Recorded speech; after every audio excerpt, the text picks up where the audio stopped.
Good morning, guys. It's Tuesday, nice, bright, beautiful Tuesday morning. I'm here continuing Joshua chapter 6, and I'm reading from verse number 20. Now it says, "When the people heard the sound of the ram's horns, they shouted as loud as they could." Now this is the seventh day after they'd gone around. Suddenly the walls of Jericho collapsed, and the Israelites charged straight into the town and captured it.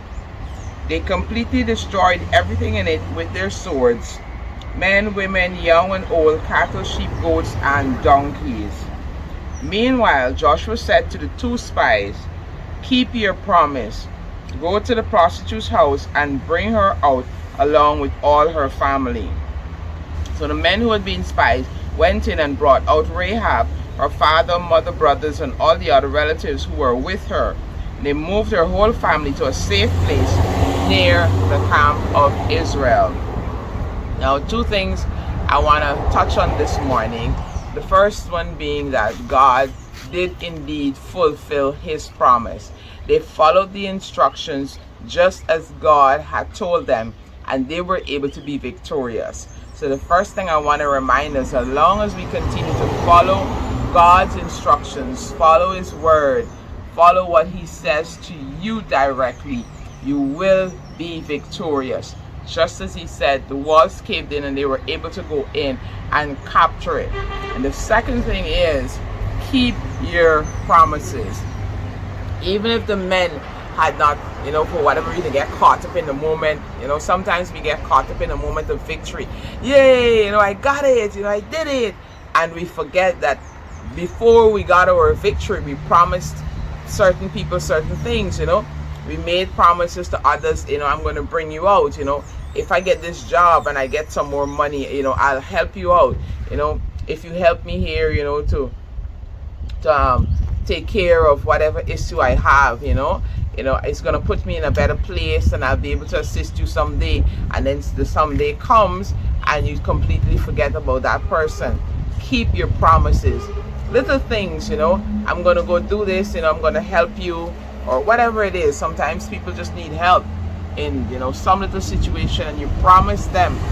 Make sure that you keep your promise. They could have gotten caught up in the whole fighting and the victory, like, hey, God did it, and so on, and completely, forget about Rahab. But Joshua makes sure that he told them, keep your promise. Let's go get her and her family and all those who were there and keep them safe.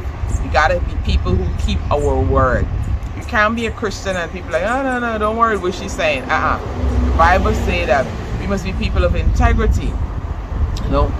So we gotta ensure that whenever we give our word, whenever we give our promise to people, oh yeah, I'll come and assist with that thing and so on. Somebody's struggling, I'll come and help you.